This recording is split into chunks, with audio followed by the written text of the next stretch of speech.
Hello friends, कैसे हो आप सब। आई होप आप सब बिल्कुल ठीक होंगे। स्वागत है आप सभी का हमारे यूट्यूब चैनल में। जैसे कि हमने कल आईओटी की एग्जाम सीरीज स्टार्ट की थी, जिसमें हमने फर्स्ट चैप्टर के इम्पोर्टेंट पॉइंट्स डिस्कस किए थे।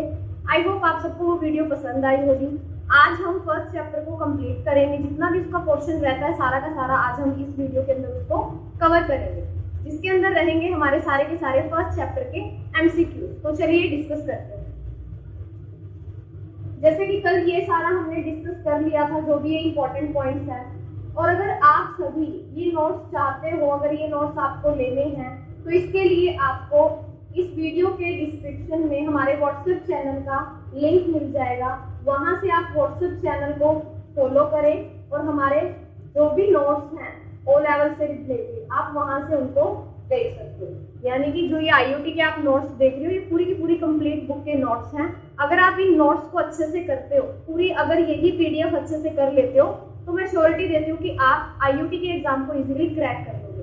तो इसके लिए आपको क्या करना है, डिस्क्रिप्शन के अंदर आपको व्हाट्सएप चैनल का लिंक मिलेगा, वहां से व्हाट्सएप को फॉलो करें। उसके बाद आपको वहां ये वीडियो पीडीएफ मिल जाएगी। ठीक है, तो चलिए आज हम एमसीक्यू स्टार्ट कर रहे हैं। सबसे पहला एमसीक्यूज आता है, which of the following comes in LP band technology.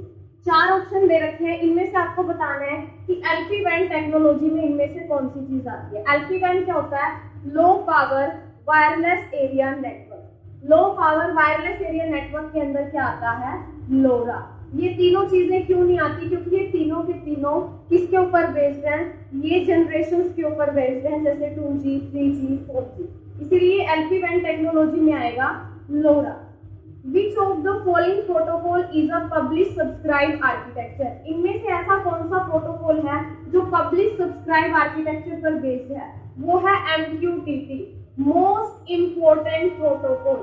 इस प्रोटोकॉल से रिलेटेड जितने भी एमसीक्यूज आएंगे वो आपको अच्छे से लर्न करने हैं, क्योंकि पेपर के अंदर अकेले इस प्रोटोकॉल से 4 से 5 क्वेश्चन आते हैं। तो पहला क्वेश्चन क्या है? MQTT कैसा प्रोटोकॉल है? पब्लिश सब्सक्राइब आर्किटेक्चर पर बेस्ड प्रोटोकॉल है। Next question is, on which of the following standards is ZigBee based. इसके बाद आपको जो चीज याद रखनी है वो है कि स्टैंडर्ड्स, जितने भी टेक्नोलॉजीज हैं उनके स्टैंडर्ड्स आपको याद रखने हैं। मेनली आप ZigBee, वाईफाई और ब्लूटूथ, इन तीनों के स्टैंडर्ड याद रखिए। तो ZigBee का स्टैंडर्ड क्या है? IEEE 802.15.4। ये किसका स्टैंडर्ड है? ZigBee का। IEEE इनको स्टैंडर्ड नेम प्रोवाइड करता है, इसीलिए IEEE का नाम इसके साथ है। Clear? Next question is, which of the following is a lightweight protocol used for IoT application? इनमें से ऐसा कौन सा प्रोटोकॉल है जो लाइट वेट है, जिसको IoT एप्लीकेशन के अंदर इस्तेमाल किया जाता है? तो वो है MQTT। सेकंड क्वेश्चन है MQTT से रिलेटेड। फर्स्ट था publish subscribe architecture based protocol MQTT। Second one is light weight protocol, वो भी क्या है? MQTT। Low rate private area networks are created by radio protocols such as ZigBee, Z-Wave and FLAT। बिल्कुल सही बोला। जितने भी लो रेट प्राइवेट एरिया नेटवर्क होते हैं उनको रेडियो प्रोटोकॉल्स की हेल्प से क्रिएट किया जाता है, जैसे ZigBee, Z-Wave, FLAT। क्योंकि वो लो रेट प्राइवेट एरिया नेटवर्क है, प्राइवेट एरिया, तो वो रेडियो प्रोटोकॉल के थ्रू ही तैयार होते हैं। And important upgrade of LTE technology is LTE-A and LTE is divided। यानी उन्होंने बोला है LTE की एक इम्पोर्टेंट अपग्रेड आई है LTE-A। क्या ये सही है? बिल्कुल सही है। LTE क्या होता है? Long term evolution. जितने भी चीजें आ रही हैं शॉर्ट फॉर्म में, इनकी आपको फुल फॉर्म इस पीडीएफ में लास्ट में मिल जाएगी, जो मैं आपको करवाऊंगी। क्लियर है? तो LTE की जो अपग्रेड, इंपॉर्टेंट अपग्रेड टेक्नोलॉजी आई है वो है LTE-A। ये बिल्कुल सही है। इसके बाद आता है IoT has simplified the energy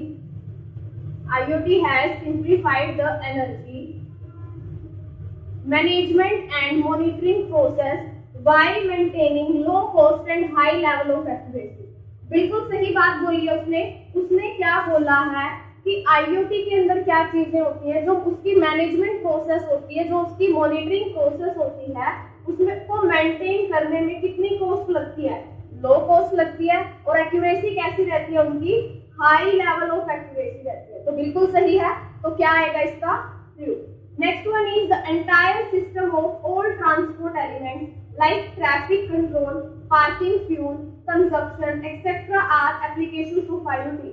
बिल्कुल सही है, इन्होंने कुछ एक एग्जांपल्स दिए और पूछा है क्या ये आईओटी की एप्लीकेशंस हैं, तो इसका आंसर क्या आएगा ट्रू। बिल्कुल ये आईओटी की एप्लीकेशंस हैं।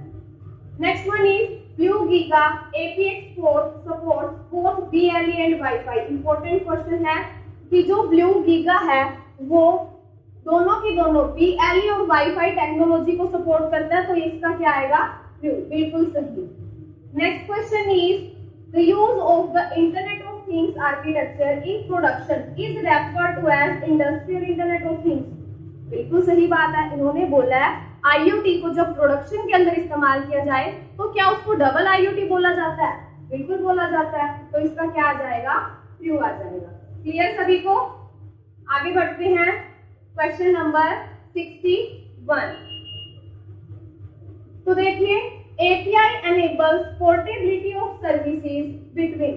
जो एपीआई है वो क्या करती है, सर्विसेज को किस किस के बीच में पोर्टेबिलिटी, यानी कि सर्विसेज को किस किस के बीच में ट्रांसमिट करती है, वो करती है सिस्टम्स के बीच में। किस किस के बीच में, सिस्टम्स के बीच में API. The global sensor network is created for. Global sensor network को किसके लिए बनाया गया, ग्लोबल सेंसर नेटवर्क यानी GSM नेटवर्क, इसको किसके लिए बनाया गया, reducing cost and time for development. कि डेवलपमेंट में जितनी कॉस्ट लगती है, जो टाइम लगता है, उसको क्या किया जा सके, रिड्यूस किया जा सके। What is included in Windows 10 IoT Enterprise OS? IoT Enterprise OS, Windows 10 का जो IoT Enterprise OS है, उसके अंदर इनमें से क्या चीज इंक्लूडेड है, एज गेटवे। क्या चीज इंक्लूडेड है, एज गेटवे। ये सारी चीजें इंक्लूडेड नहीं है। Windows 10 गेटवे के अंदर, IoT Enterprise के अंदर एज गेटवे आता है। नेक्स्ट क्वेश्चन आता है इसके बाद, Who created MQTT? MQTT को किसने क्रिएट किया? थर्ड क्वेश्चन है ये MQTT प्रोटोकॉल से रिलेटेड। फर्स्ट था पब्लिश सब्सक्राइब मॉडल पर बेस्ड है, second light weight protocol, and third one is MQTT को किसने क्रिएट किया। मोस्ट इंपोर्टेंट है, एंडी स्टैनफोर्ड क्लैर्क ने किसको क्रिएट किया, MQTT को। MQTT was originally created in which year, किस ईयर के अंदर क्रिएट किया, 1999 में MQTT को क्रिएट किया गया। इसके बाद आता है the standard ports of MQTT-R। MQTT की स्टैंडर्ड पोर्ट कौन सी है, TCP/IP आएगी इसकी स्टैंडर्ड पोर्ट, TCP/IP। तो MQTT से रिलेटेड अभी हमने कितने सारे क्वेश्चन देख लिए। रीजन, क्योंकि पेपर के अंदर इनमें से कोई भी क्वेश्चन आ सकता है। ठीक है, ये क्वेश्चन बहुत इंपॉर्टेंट है। MQTT की स्टैंडर्ड पोर्ट कौन सी है, TCP/IP। Next, which of the following is not the concern of IoT? इनमें से IoT की क्या कंसर्न नहीं है, पहले देखो कि क्या कंसर्न है, अपने आप पता चल जाएगा। प्राइवेसी उसकी कंसर्न है, सिक्योरिटी भी कंसर्न है, डाटा स्टोरेज भी कंसर्न है। थ्रूपुट उसकी कंसर्न नहीं है, क्योंकि बाकी जो तीनों चीजें हैं उनको लेके IoT कंसर्न में है, इसको लेके कंसर्न में नहीं है। Which one is an example of IoT? इनमें से IoT का क्या एग्जाम्पल है, ध्यान से देखिए। रिमोट मॉनिटरिंग बिल्कुल है, स्मार्ट सिटीज ये भी है, फ्लीट कंट्रोल ये भी है, यानी कि आंसर क्या आ जाएगा, all of the above. Next question is what are the characteristics of IoT? इनमें से IoT की क्या क्या कैरेक्टरिस्टिक्स हैं, कैरेक्टरिस्टिक्स यानी विशेषताएं। Intelligence scalable, correct. Security connectivity, correct. Heterogeneity, correct. तो ऑप्शन क्या आ जाएगा आंसर में, all of the above. What is the real example of smart grid device in IoT? Most important question है, स्मार्ट ग्रिड का question आता है, और यही क्वेश्चन आता है कि इनमें से स्मार्ट ग्रिड डिवाइस कौन सी है। तो स्मार्ट ग्रिड डिवाइस कौन सी है, स्मार्ट मीटर। इसको तो बिल्कुल कंफर्म याद कर लो। स्मार्ट ग्रिड डिवाइस का एग्जांपल क्या आएगा, smart meter. What are the applications of IoT? इनमें से IoT की एप्लीकेशंस यानी IoT को कहाँ-कहाँ इस्तेमाल किया जाता है? हाउस, बिल्कुल सही बोला। वर्चुअल एनवायरनमेंट, बिल्कुल ठीक है। रीजनल ऑफिस, ये भी बिल्कुल ठीक है। तो ऑप्शन आंसर के अंदर क्या आ जाएगा? Option number D, all of the above. Clear है सभी को? अगर आपको कहीं भी कोई भी छोटा सा भी अगर डाउट रहता है तो साथ ही साथ उसको कमेंट सेक्शन में लिखें ताकि मैं आपको रिस्पॉन्स कर सकूं। इसके बाद आता है what is the role of cloud in smart grid architecture of IoT? Cloud का क्या रोल है स्मार्ट ग्रिड आर्किटेक्चर के अंदर? तो क्लाउड का रोल होता है मैनेज डाटा। ये क्वेश्चन थोड़ा ध्यान से समझो। उन्होंने पूछा है क्लाउड का क्या रोल होता है स्मार्ट ग्रिड आर्किटेक्चर के अंदर? IoT का जो स्मार्ट ग्रिड आर्किटेक्चर है उसमें क्लाउड की क्या इंपॉर्टेंस होती है, क्या रोल होता है? डाटा को मैनेज करना। अगर मैं आपको ये चीज ना बताती तो आप लोग श्योरली पेपर के अंदर क्या आंसर लगाते? Store data. कि क्लाउड तो डाटा को क्या करता है? स्टोर। लेकिन IoT की जो स्मार्ट ग्रिड आर्किटेक्चर है उसके अंदर वो डाटा को मैनेज करने का काम करता है। तो आंसर क्या आएगा? Manage data. क्लियर है? Next is which of the following is not an application of IoT? इनमें से IoT की कौन सी एप्लीकेशन नहीं है? एप्लीकेशन यानी कहाँ कहाँ उसको इस्तेमाल नहीं किया जा रहा? वेरिएबल्स के अंदर हम इस्तेमाल करते हैं, स्मार्ट ग्रिड में, स्मार्ट सिटी में इस्तेमाल करते हैं। लेकिन क्या आर्डिनो उसकी एप्लीकेशन है? बिल्कुल गलत। क्योंकि आर्डिनो तो उसका क्या है? एक माइक्रो कंट्रोलर, उसका एक एलिमेंट है, उसका एक पार्ट है। ये क्या नहीं है? उसकी एप्लीकेशन नहीं है। तो आंसर क्या आ जाएगा? Arduino. What is WOT and its usage in IoT? WOT क्या है और उसका IoT के अंदर क्या यूज है? पहले WOT की फुल फॉर्म बतानी है, उसके बाद उसका IoT के अंदर यूज बताना है। तो WOT देखो, फर्स्ट ऑप्शन बिल्कुल गलत है क्योंकि वायरलेस ऑफ थिंग्स दे दिया, ये तो नहीं है। वायरलेस ऑफ थिंग्स ये भी गलत है। तो आगे के ऑप्शंस देखते हैं हम, क्योंकि पहले तो WOT की क्या बतानी है? फुल फॉर्म बतानी है। तो देखो ये ऑप्शन बिल्कुल करेक्ट है। क्यों? Web of things and improves interoperability. हमने कल इंपॉर्टेंट पॉइंट्स में भी किया था WOT की क्या विशेषता है, क्या काम करती है वो? इम्प्रूव इंटरऑपरेबिलिटी, ऑपरेबिलिटी को इम्प्रूव करना। The metadata of the IoT services is managed by, जो मेटा डाटा होता है IoT की सर्विसेज का, उसको कौन मैनेज करता है?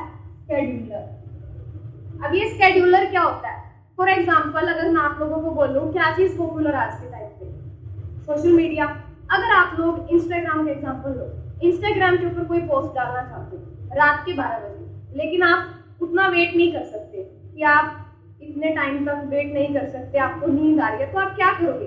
पोस्ट को सब कुछ मैनेज करके शेड्यूल कर दोगे, टाइम सेट कर दोगे कि इतने टाइम पर पोस्ट क्या हो जाए, अपने आप अपलोड हो जाए। Same as it is IoT services के अंदर जो मेटा डाटा है उसको कौन मैनेज करता है? शेड्यूलर, जो क्या करता है? चीजों को शेड्यूल करता है मैनेज करने के लिए। आगे आता है gateway provides the connection between dash and dash. Gateway किस किस के बीच कनेक्शन प्रोवाइड करता है? क्लाउड के बीच और कंट्रोलर के बीच। तभी तो गेटवे को बोला जाता है सिक्योरिटी के लिए मोस्ट इंपोर्टेंट होता है, क्योंकि क्लाउड और कंट्रोलर के बीच क्या प्रोवाइड करता है? कनेक्शन प्रोवाइड करता है। आई थिंक आप सबको अच्छे से चीजें समझ आ रही हैं।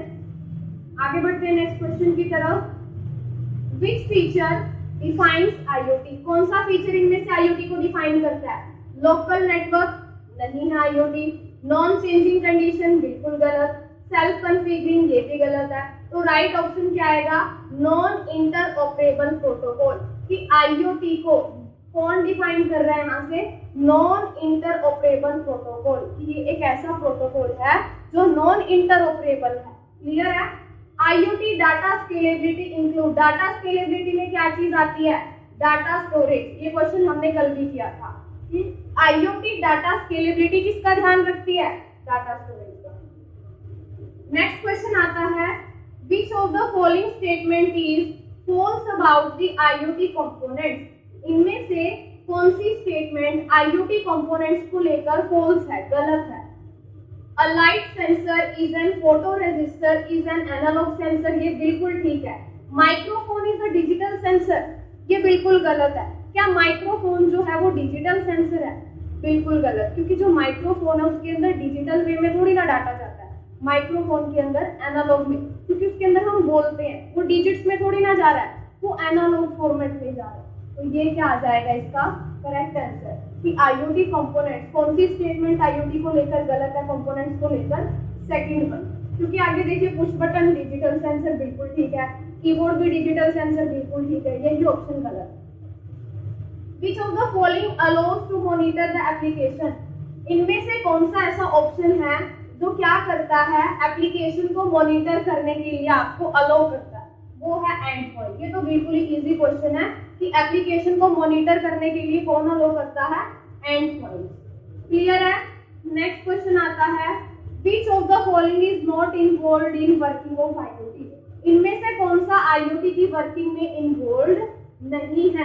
तो ऑप्शंस देखो, सर्वर, RFID, सेंसर, नैनोटैग। अब आप लोग क्वेश्चन देखो, क्वेश्चन में बोला है IoT के अंदर कौन सा इंक्लूडेड नहीं है, RFID है, सेंसर भी है, नैनोटैग भी है, तो क्या चीज इन्वॉल्व नहीं है, सर्वर। IoT के अंदर सर्वर तो होता ही नहीं। क्लियर है, तो ये आ जाएगा। Identify the incorrect advantage of IoT। IoT की इनकरेक्ट एडवांटेज बताओ, यानी कि जो एडवांटेज गलत दे रखी है, रेड्यूस वेस्ट बिल्कुल ठीक है, एनहेंस डाटा कलेक्शन बिल्कुल ठीक है, जो गलत एडवांटेज है वो क्या है, सिक्योरिटी, क्योंकि IoT सिक्योरिटी तो देती नहीं, सिक्योरिटी तो IoT की सबसे बड़ी कंसर्न है, यानी कि IoT की डिसएडवांटेज है सिक्योरिटी, तो ये आ जाएगा। Which of the following is not a fundamental component of an IoT system? इनमें से कौन सा IoT के सिस्टम का फंडामेंटल कंपोनेंट नहीं है? सेंसर्स है, कनेक्टिविटी, डाटा प्रोसेसिंग भी है, यूजर इंटरफेस भी है, क्या ऑप्शन नहीं है, ट्रांसफॉर्मर। IoT सिस्टम के अंदर जो फंडामेंटल कंपोनेंट की अगर हम बात करें, उसके अंदर ट्रांसफॉर्मर नहीं आता, तो ऑप्शन क्या आ जाएगा आंसर में, ऑप्शन डी। इसके बाद आता है 84th question, the device connected to the internet of things have to communicate automatically not via humans, what is this called. यहाँ पर उन्होंने बोला है जो डिवाइस IoT के साथ कनेक्टेड है, जो ऑटोमेटिकली कम्युनिकेट करती है बिना इंसान की मदद के, उसको क्या बोलते हैं, M2M, मशीन टू मशीन। एक मशीन जब दूसरी मशीन के साथ कम्युनिकेट करती है, इंसान की जब जरूरत ना पड़े, तो वो क्या होता है, M2M। इंटरनेट ऑफ थिंग्स है, इंटरनेट ऑफ थिंग्स के अंदर क्या चीज होती है, ग्रेटर ट्रांसपेरेंसी होती है, कंट्रोल, परफॉर्मेंस, ये तीनों चीजें होती हैं, तो आंसर क्या आ जाएगा, option D, all of the above. Clear है। नेक्स्ट क्वेश्चन है, which of the following is not an IoT platform. इनमें से कौन सा IoT का प्लेटफॉर्म नहीं है? ध्यान से देखो, Amazon वेब सर्विसेज यानी कि AWS IoT का प्लेटफॉर्म है, और AWS कैसा प्लेटफॉर्म है, क्लाउड प्लेटफॉर्म है। माइक्रोसॉफ्ट एज्योर ये भी क्लाउड प्लेटफॉर्म है, सेल्सफोर्स ये भी क्लाउड प्लेटफॉर्म है IoT के अंदर। फ्लिपकार्ट IoT का प्लेटफॉर्म नहीं है, क्योंकि फ्लिपकार्ट क्या है, ये एक ई-कॉमर्स वेबसाइट है, ना कि IoT का प्लेटफॉर्म। मोस्ट इंपोर्टेंट क्वेश्चन है, ये क्वेश्चन हर बार पेपर में आते हैं, इनमें से कौन सा IoT का प्लेटफॉर्म नहीं है, तो ध्यान से देखिए, AWS है, माइक्रोसॉफ्ट एज्योर है, सेल्सफोर्स है, क्या नहीं है, फ्लिपकार्ट नहीं है। इसके बाद आता है question, what is the connection of various kind of devices that sense and analyze the data and communicate with each other over the network। यानी कि इन्होंने बोला है ऐसी क्या कनेक्शन है, देखो what is the connection of various kind of devices, ऐसा कौन सा कनेक्शन है जो अलग अलग डिवाइसेस को सेंस करता है, एनालाइज करता है डाटा को, कम्युनिकेट करता है एक दूसरे के साथ नेटवर्क के अंदर, तो वो क्या आएगा, IoT का इकोसिस्टम। क्योंकि IoT इकोसिस्टम में अलग अलग डिवाइसेस क्या करती हैं, एक दूसरे के साथ कनेक्ट होती हैं, डाटा एनालाइज होता है, ये सारी चीजें IoT इकोसिस्टम के अंदर होती हैं। क्लियर, समझ आ रहा है ना आप सभी को? ओके। इसके बाद आता है 88 number question, the memory used while saving the data during program utility. देखो, जो मेमोरी यूज की जाती है डाटा को सेव करने के लिए प्रोग्राम यूटिलिटी के टाइम पे, वो आएगी फ्लैश मेमोरी। क्या आंसर आएगा इसका? ध्यान से देखो, इन्होंने बोला है कि जब आप डाटा को सेव कर रहे हो किसके टाइम पे, प्रोग्राम यूटिलिटी के टाइम पे, तो कौन सी मेमोरी इस्तेमाल की जाएगी? फ्लैश मेमोरी, इसका आंसर आएगा। Next question is IoT promotes the creation of IoT terminal industry। देखो IoT किसको प्रमोट करती है IoT टर्मिनल इंडस्ट्री के अंदर? क्लस्टर्स को, क्योंकि डिवाइसेस, नेटवर्क, लिंक्स, ये सारी चीजें ऑलरेडी उसके अंदर होती है। जिस चीज को वो प्रमोट करेगी वो क्या है? Clusters. M2M is a term introduced by, M2M एक ऐसी टर्म है जिसको किसने इंट्रोड्यूस किया? टेली कम्युनिकेशन सर्विस प्रोवाइडर ने। टेली कम्युनिकेशन सर्विस प्रोवाइडर ने M2M को 1995 में इंट्रोड्यूस किया था। इंपॉर्टेंट क्वेश्चन है। इसके बाद the huge number of devices connected to Internet of Things have to communicate automatically is called। अभी थोड़ी देर पहले किया, काफी सारी डिवाइसेस हैं, ऑटोमेटिकली कम्युनिकेट कर रही हैं एक दूसरे के साथ, तो क्या आएगा? M2M यानी machine to machine. The IoT platforms are mainly divided into how many types? IoT के जो प्लेटफॉर्म है कितने पार्ट्स के अंदर डिवाइडेड है? 4 टाइप्स के अंदर IoT प्लेटफॉर्म। जैसे IoT के आर्किटेक्चर स्टेजेस हैं, सेम उसके platform. The core element of architecture of smart city is, IoT के अंदर जो स्मार्ट सिटी का आर्किटेक्चर है, स्मार्ट सिटी आर्किटेक्चर का कोर एलिमेंट क्या है? Integrated information provider. क्योंकि स्मार्ट सिटी का मतलब क्या है? ऐसा शहर जिसके अंदर हर एक चीज स्मार्ट है। उसका कोर यानी मेन एलिमेंट क्या है? इंटीग्रेटेड इंफॉर्मेशन प्रोवाइडर, कि इंफॉर्मेशन प्रोवाइड करने वाला, वो भी कैसी information? Integrated, collected information. Clear है? आपको ये चीजें अच्छे से याद करनी है। जैसे कि मैंने पहले आपको बोला था, क्योंकि अगर आप लोग ये क्वेश्चन अच्छे से कर लेते हो, जो मैं ये PDF करवा रही हूँ, तो आप इजीली एग्जाम को क्रैक कर सकते हो। इसके बाद आएगा double IoT mainly focused on, जो डबल IoT है, इंडस्ट्रियल इंटरनेट ऑफ थिंग्स, किसके ऊपर फोकस करती है?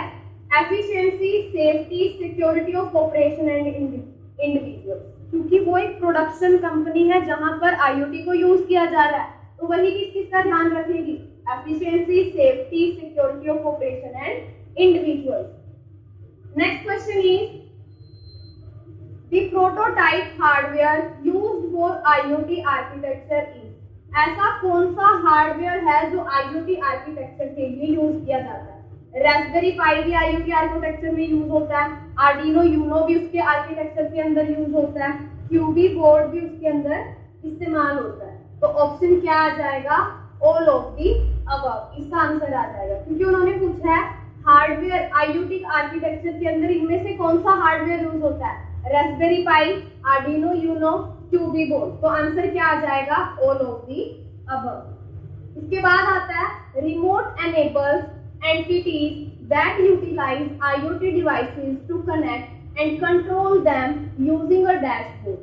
दिस इंक्लूड दैट, यानी उन्होंने बोला है रिमोट एनेबल एंटिटीज, रिमोट जिन चीजों को रिमोटली हम एनेबल करते हैं, that utilize IoT devices to connect, जो IoT devices को यूटिलाइज करती हैं कनेक्ट करने के लिए, उनको कंट्रोल करने के लिए डैशबोर्ड का इस्तेमाल करके। उसके अंदर क्या क्या चीजें इंक्लूड होंगी? Smartphone, smart watch, tablet and PC, यानी कि आंसर क्या आ जाएगा? All of the above. Smart home consist of, smart home के अंदर क्या क्या चीजें आती हैं? Sensor network, communication network, infrastructure, intelligent control and management. तो आंसर क्या आ जाएगा? ऑल ऑफ दी अबव, क्योंकि स्मार्ट होम के अंदर ये सारी चीजें ऑलरेडी होती हैं। इसके बाद IoT devices which have unique identities and can perform, इन्होंने बोला है IoT की जो डिवाइसेस जिनके अंदर यूनिक आइडेंटिटी होती है और साथ में क्या परफॉर्म कर सकती है एंड परफॉर्म कर सकती हैं, तो वो क्या है? Remote sensing, actuating, monitoring capability.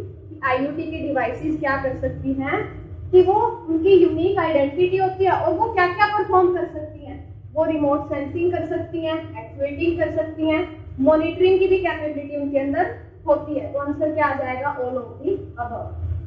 Which is not one of the concerns of Internet of Things, इनमें से IoT की कंसर्न क्या नहीं है? हमने थोड़ी देर पहले किया था, डाटा स्टोरेज उसकी कंसर्न है, प्राइवेसी भी उसकी कंसर्न है, साइबर सिक्योरिटी भी कंसर्न है। कंसर्न क्या नहीं है? एफिशिएंसी, क्योंकि आईओटी की डिवाइसेस ऑलरेडी क्या है? एफिशिएंट है। Which of the following is not functional block under logical design of IoT? IoT के लॉजिकल डिजाइन में इनमें से कौन सा फंक्शनल ब्लॉक है? IoT के लॉजिकल डिजाइन में फंक्शनल ब्लॉक हमने किए थे, तो उसमें कम्युनिकेशन भी आता है, डिवाइसेस भी आती हैं, सर्विसेज भी आती हैं। तो ये सारे के सारे क्या है? फंक्शनल ब्लॉक है लॉजिकल डिजाइन के अंदर। तो आंसर आ जाएगा all of the above. Clear है? 100 क्वेश्चन हम कर चुके हैं, यानी आज हम 50 एमसीक्यूज अब तक कर चुके हैं। अगर किसी का अब तक कोई भी डाउट है साथ के साथ उसको लिखो। What is the equation of internet of things? Internet of things equation क्या है? कैसे ये वर्किंग में है? Physical object plus controller, sensor and actuator plus internet. ये तीन चीजें हैं किसके अंदर? आईओटी की इक्वेशन के अंदर। फिजिकल ऑब्जेक्ट, कंट्रोलर, सेंसर और एक्चुएटर प्लस इंटरनेट। ये चीजों का कॉम्बिनेशन अगर है तो आईओटी अच्छे से काम करेगी। Internet of things can be integrated with which of these separate domain? IoT किसके साथ इंटीग्रेट करती है? सेपरेट डोमेन्स के अंदर। Cloud based storage and computing इसके साथ करती है। आगे ऑप्शन देखते हैं, इसके साथ तो वो इंटीग्रेट करती है। साइबर फिजिकल सिस्टम इसके साथ भी करती है। बिग डाटा नेटवर्क इसके साथ भी इंटीग्रेट करती है। तो आंसर क्या आ जाएगा? All of the above. क्या आ जाएगा? All of the above. What are the main components in IoT? IoT के अंदर मेन कंपोनेंट्स क्या क्या हैं? Low power embedded system, cloud computing, availability of big data networking connection. यानी आंसर क्या आ जाएगा? All of the above. Clear? Which of the following is not the component of IoT endpoint? इनमें से कौन सा IoT endpoint का component नहीं है? बिल्कुल क्लियर ही शो हो रहा है, गेटवे endpoint का component नहीं है, क्योंकि इसके अंदर नहीं होता, बाकी तीनों होते हैं। What are the effective stages of IoT? IoT की effective stages क्या है? ये सारी की सारी देख सकते हो। Internet gateway, edge information, sensor actuators, data center and cloud analytics. जो हमने आईओटी की आर्किटेक्चर स्टेजेस की थी, सारी वही स्टेजेस के अल्टरनेट नाम है। तो ये सारे के सारे क्या है? आईओटी की स्टेजेस है। तो आंसर आ जाएगा all of the above. Which is the lower layer in the IoT architecture? IoT architecture की लोअर लेयर कौन सी होती है? Smart devices. स्मार्ट डिवाइसेस क्या होती है? उसके आईओटी की आर्किटेक्चर की सबसे लोअर लेयर के अंदर आती है। आगे आता है what is ESP8266 used in IoT application? ये क्या है? ये वाईफाई मॉड्यूल है, और वाईफाई मॉड्यूल भी कौन सा? Low cost wifi module. Most important question है, ये क्वेश्चन आता है। ESP8266 used in IoT application किसके लिए यूज होता है? ये वाईफाई मॉड्यूल है, वाईफाई मॉड्यूल का नाम है ये लो कॉस्ट। सेंसर है ये वाईफाई पर बेस्ड, जो लो कॉस्ट में आपको मिल जाता है। तो ये हुआ। The transportation brings some new control. Transportation कुछ नया कंट्रोल लेकर आती है। कैसे? Building automation. ट्रांसपोर्टेशन जो है वो जो नया कंट्रोल लेकर आई है वो क्या है? Building automation. कि ऑटोमेशन को बिल्ड करना, क्योंकि आज के टाइम पे हर एक चीज के अंदर ऑटोमेशन आ रहा है। नेक्स्ट है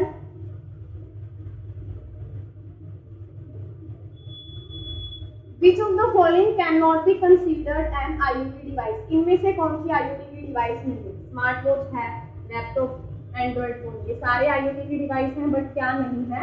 ट्यूबलाइट। ट्यूबलाइट IoT की डिवाइस नहीं है, तो ये क्या आ जाएगा? Correct answer. Which is not an IoT platform? इनमें से IoT का प्लेटफॉर्म क्या नहीं है? Xiaomi क्लाउड है, गूगल क्लाउड है, AWS, Amazon वेब सर्विस। क्या नहीं है? मिंत्रा। दोबारा से वही क्वेश्चन, क्योंकि मिंत्रा क्या है? एक ई कॉमर्स वेबसाइट है, तो ये उसका प्लेटफॉर्म नहीं है। Number of approaches gateway can be install. ऐसी कितनी अप्रोच है जिनको गेटवे इंस्टॉल कर सकता है? 3 अप्रोच ऐसी हैं जिनको कौन इंस्टॉल कर सकता है? गेटवे। इन IoT transport layer setup connections without handshake acknowledgement using. Most important question है ये। ट्रांसपोर्ट लेयर सेटअप के अंदर इन्होंने बोला है कनेक्शन विदाउट हैंडशेक। कि जो कनेक्शन सेटअप होता है बिना हैंडशेक के, बिना एक्नॉलेजमेंट के, वो किसके थ्रू होता है? यूडीपी के थ्रू होता है। क्योंकि जहां पर कनेक्शन हैंडशेक की हेल्प से होता है, एक्नॉलेजमेंट के साथ होता है, वो होता है टीसीपी। लेकिन इन्होंने बोला है विदाउट में क्या आ जाएगा? UDP. Which of the following is an established set of rules that determine how data is transmitted between different devices in the same network? इन्होंने बोला ऐसे कौन से सेट ऑफ रूल्स हैं जो हमें बताते हैं कि डाटा को अलग अलग डिवाइसेस के बीच में, जो सेम नेटवर्क में डिवाइसेस हैं, उनके बीच में डाटा को कैसे ट्रांसमिट किया जाएगा। उन सेट ऑफ रूल्स को क्या बोलते हैं? Network protocol. ये तो बहुत इजी क्वेश्चन है। Next question is Which one is the most discussed challenge in IoT? IoT के अंदर most discussed challenge क्या है? Security। तो सबसे ज्यादा डिस्कस किया जाता है। Major component of IoT is R। IoT का major component sensors, actuators, smart application। तो आंसर क्या आ जाएगा? All of the above। IoT and cloud computing has what kind of relationship? IoT और cloud computing के बीच में कैसी रिलेशनशिप है? कॉम्प्लीमेंट्री। क्योंकि ना तो वो फिजिकल है, ना कोडिंग के थ्रू है, ना ग्राफिकल, तो वो कैसी है? कॉम्प्लीमेंट्री। नेक्स्ट क्वेश्चन आता है the IoT network that has a very, यानी IoT नेटवर्क जिसके अंदर बहुत सारा क्या होता है? Short range. ऐसा IoT नेटवर्क जिसकी रेंज कैसी होती है? शॉर्ट। तो वो क्या आएगा? Short range wireless network. क्योंकि IoT के यही नेटवर्क ऐसे हैं जिनकी रेंज कैसी होती है? बहुत ज्यादा शॉर्ट होती है। The main objective of WOT यानी web of things, main objective क्या है वेब ऑफ थिंग्स का? दोबारा से ये क्वेश्चन रिपीट पे, improve usability and interoperability. Which of the following is used to capture data from the physical world in IoT devices? इनमें से कौन सा डाटा को कैप्चर करने के लिए यूज किया जाता है फिजिकल वर्ल्ड से, रियल वर्ल्ड से IoT डिवाइसेस के अंदर? बहुत इजी क्वेश्चन है। सेंसर। क्योंकि रियल वर्ल्ड से डाटा को कैप्चर कौन करेगा? सेंस कौन करेगा? सेंसर करेगा। Next, which one is not leading cloud services for IoT deployment? इनमें से कौन सा IoT deployment के अंदर cloud service नहीं है? AWS है, Microsoft Azure भी है, IBM Watson भी है। कौन सी नहीं है? Google Drive। इस क्वेश्चन में आप लोग पक्का मिस्टेक करोगे, क्योंकि आप लोग बोलोगे कि मैम Google Drive तो क्लाउड सर्विस है, IBM Watson नहीं है, क्योंकि IBM Watson तो स्मार्ट कंप्यूटर है। लेकिन ऐसा नहीं है। IoT डिप्लॉयमेंट के अंदर क्लाउड जो सर्विस है वो AWS है, IBM Watson भी क्लाउड सर्विस है, Microsoft Azure भी है। Google Drive IoT के अंदर नहीं है क्लाउड की service. Which of the following is false about IoT device? इनमें से IoT डिवाइस को लेकर क्या false है? ये तो मेरे को बताने की भी जरूरत नहीं है, आप लोगों को अच्छे से पता है। आर कंप्लीटली से ये बात क्या है? बिल्कुल गलत है। पता है ना सभी को ये चीज बिल्कुल अच्छे से। नेक्स्ट क्वेश्चन आता है IoT devices can easily lead to catastrophe without। ये पहले भी हमने किया है। IoT की डिवाइसेस इजीली कैटास्ट्रोफ को लीड दे देती है बिना किसके? बिना मैनेजमेंट सिस्टम के। ये पहले हमने किया है, रिपीट है ये question. That allow data processing close to device. ऐसी कौन सी चीज है जो आपको डाटा प्रोसेसिंग की परमिशन देती है? डाटा प्रोसेसिंग जो डिवाइस के क्लोज हो, वो क्या है? Edge computing. एज कंप्यूटिंग की हेल्प से आप डाटा की प्रोसेसिंग कर सकते हो डिवाइस के क्लोज में रह। इसके बाद आता है which of the following helps to collaborate in IoT development. IoT development के अंदर आप कोलैबोरेट कर सको, इसके लिए कौन हेल्प करता है? Cloud computing. क्योंकि क्लाउड कंप्यूटिंग की हेल्प से आप कोलैबोरेट करके चीजों को अच्छे से प्रेजेंट कर सकते हो। And IoT network is a collection of dash devices. कैसे डिवाइसेस की कलेक्शन है वो? इंटरकनेक्टेड। ये क्वेश्चन भी तीसरी बार रिपीट हुआ है अभी, क्योंकि मोस्ट इंपोर्टेंट क्वेश्चन है ये। Does HTTP protocol take more power? क्या HTTP प्रोटोकॉल ज्यादा पावर लेता है? बिल्कुल सही, बहुत ज्यादा पावर लेता है। इसके बाद आता है, देखो इसकी एक्सप्लेनेशन कर रखी है, ये ज्यादा पावर लेता है। देखो कैसे? HTTP in sending message it takes 18.43%। HTTP message को भेजने के लिए 18.43% क्या लेता है? पावर लेता है। लेकिन MQTT कितनी लेता है? 16.30। यानी MQTT कम पावर लेता है, HTTP ज्यादा पावर लेता है। ठीक है, ये चीज ध्यान में रखनी है। HTTP प्रोटोकॉल ज्यादा पावर लेता है।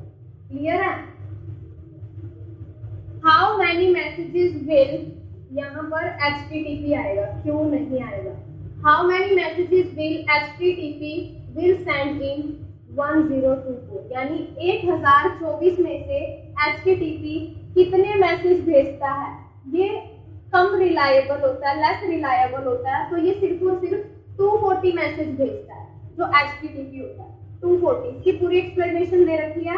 ये लेस रिलायबल होता है, ये सिर्फ और सिर्फ 240 मैसेज को ही रिसीव करता है टोटल 1024 मैसेजेस में से। कौन? HTTP। क्वेश्चन इंपॉर्टेंट है, 1024 में से सिर्फ 240 मैसेज को सेंड करता है या फिर रिसीव करता है। How many messages will HTTP will send per hour. HTTP per hour के अंदर कितने मैसेजेस सेंड करता है? 1708, यानी 1708 मैसेजेस क्या करता है, वो भेजता है। हर एक घंटे के अंदर 1708 मैसेज भेजता है। वो प्रॉपर चीजें बता देती है।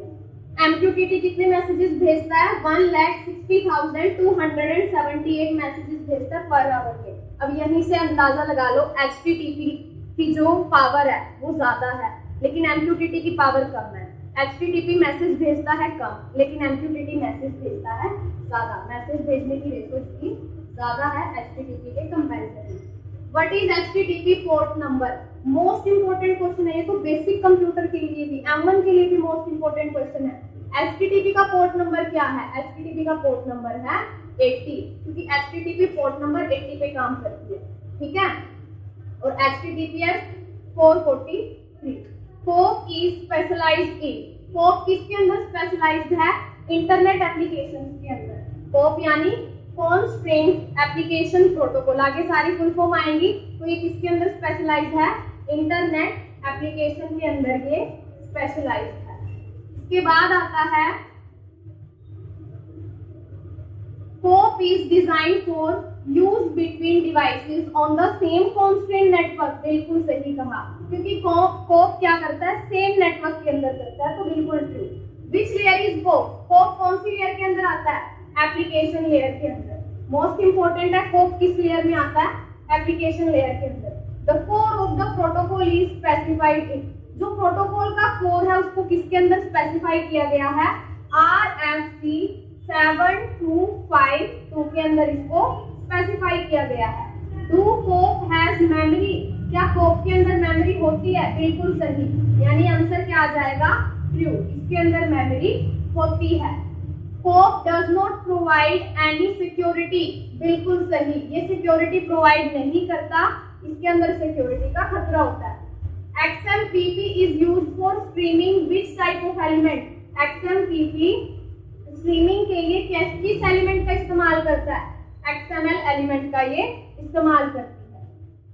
Which protocol has a quality of service? इनमें से ऐसा कौन सा प्रोटोकॉल है जो क्वालिटी देता है सर्विस के अंदर? MQTT। हमने अभी थोड़ी देर पहले इसके बारे में देखा दिया कि ये क्वालिटी कैसे प्रोवाइड करता है, क्योंकि मैसेजेस भी ज्यादा देता है, पावर भी कम लेता है ना। इसके बाद how many protocols are used in the application layer? Application layer में कितने प्रोटोकॉल्स इस्तेमाल किए जाते हैं? मोर देन 15 से ज्यादा प्रोटोकॉल एप्लीकेशन लेयर के अंदर इस्तेमाल किए जाते हैं। What is cloud computing? Cloud computing का मतलब क्या है? क्लाउड कंप्यूटिंग का मतलब है जो हमें कैसी कैसी सर्विसेज प्रोवाइड करे। Cloud computing means providing services like storage की सर्विस हमें दे, सर्वर, डाटाबेस, नेटवर्किंग, ये सारी सर्विसेज हमें प्रोवाइड करे, वो किसका मीनिंग होता है? क्लाउड कंप्यूटिंग, जो हमें ये सारी सर्विसेज दे। समझ आया? Next question is who is the father of cloud computing? Cloud computing के फादर कौन है? मोस्ट इंपोर्टेंट क्वेश्चन है ये पेपर के पॉइंट ऑफ व्यू से। तो क्लाउड कंप्यूटिंग के फादर है JCR लिटलाइडर। इन्होंने क्लाउड कंप्यूटिंग को डेवलप यही लेकर आए थे, तो यही क्या है? क्लाउड कंप्यूटिंग के father.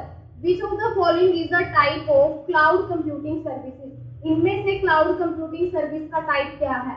Software as a service, SaaS, ये नहीं है, आप फुल फॉर्म देख सकते हो। Which of the following is an example of the cloud? Cloud का एग्जांपल, अभी कितनी बार हम इसको डिस्कस कर चुके हैं। क्लाउड का एग्जांपल AWS है, ड्रॉपबॉक्स भी है, सिस्को वेबएक्स भी है। तो आंसर क्या आ जाएगा? ऑल ऑफ दी अबव, क्योंकि ये सारे क्या हैं? क्लाउड सर्विसेज के एग्जाम्पल हैं। इसके बाद आता है which of the following is an example of a fast cloud service. इनमें से कौन सा फास्ट क्लाउड सर्विस का एग्जाम्पल है? तो वो आएंगे ये सारे के सारे, क्योंकि Heroku, AWS and Windows azure ये सारे के सारे PaaS के अंदर आते हैं। प्लेटफॉर्म एज अ सर्विस ये भी क्लाउड कंप्यूटिंग का एक पार्ट है। Which of the following is an example of an IaaS cloud service? ये तो था PaaS की सर्विसेज, यानी प्लेटफॉर्म एज अ सर्विस। ये है IaaS। IaaS का मतलब क्या होता है? इंफ्रास्ट्रक्चर एज अ सर्विस की कौन सी सर्विसेज हैं? डिजिटल ओशियन, लिनोड, रैकस्पेस, ये सारे के सारे किसमें आते हैं? IaaS क्लाउड सर्विस के अंदर। और ये सारे किसके थे? PaaS। The word big data was coined in the year, जो big data है वो कौन से ईयर में कॉइन किया गया? 1998 में। The feature of big data that refers to the quality of the stored data is, यानी कि ऐसा कौन सा फीचर है जो स्टोर डाटा की क्वालिटी को बताता है? वो है वेरिएसिटी। ये बताता है कि जो डाटा स्टोर कर रखा है उसकी क्वालिटी कैसी है, तो ये फीचर हमें बताएगा। तो ये थे हमारे फर्स्ट चैप्टर के MCQs। कल हमने इंपॉर्टेंट पॉइंट्स किए, आज इस वीडियो के अंदर हमने सारे के सारे MCQs किए। ये MCQs अप्रोक्स 100 होंगे। अगर आप इनको कल वाली वीडियो को और आज वाली वीडियो को अच्छे से देखते हो तो फर्स्ट चैप्टर को आपको करने की जरूरत नहीं है, क्योंकि इस वीडियो से ही सारा का सारा आपका क्लियर हो जाएगा। तो इससे क्या चीजें रहती हैं? अब नेक्स्ट इस वीडियो के अंदर, इस PDF के अंदर जो चीजें हैं वो क्या चीजें हैं? वो हैं इस चैप्टर से रिलेटेड इंपॉर्टेंट एब्रीविएशन। आपको ये सारी चीजें PDF में मिल जाएगी। जैसे कि मैंने स्टार्टिंग में बोला, डिस्क्रिप्शन के अंदर व्हाट्सएप चैनल का लिंक है, वहां से व्हाट्सएप चैनल को ज्वाइन करो ताकि आपको IUT यानी M4 की कंप्लीट PDF नोट्स मिले, जिसको पढ़ के आप पेपर को क्रैक कर सकते हो। तो ये सारी की सारी एब्रीविएशन आपको मिल जाएंगी, आपको अच्छे से लर्न करनी है जो फर्स्ट चैप्टर से रिलेटेड है। एब्रीविएशन के बाद जो इम्पोर्टेंट टॉपिक्स हैं इस चैप्टर से रिलेटेड, थ्योरी नोट्स आपको वो भी मिलेंगे। तो आप यहाँ से ये सारे अच्छे से कर सकते हो इस PDF में से। और मैं आपको एक चीज की और श्योरिटी दे रही हूँ, अगर आपको इन थ्योरी नोट्स में से कोई भी डाउट आता है तो आप मेरे से आके कमेंट सेक्शन में लिखें। कमेंट सेक्शन में जैसे आप लिखोगे मैं वही टॉपिक वीडियो के अंदर आपको समझा दूंगी। अगर आपको वीडियो अच्छी लगी हो तो वीडियो को लाइक, शेयर और कमेंट जरूर करें।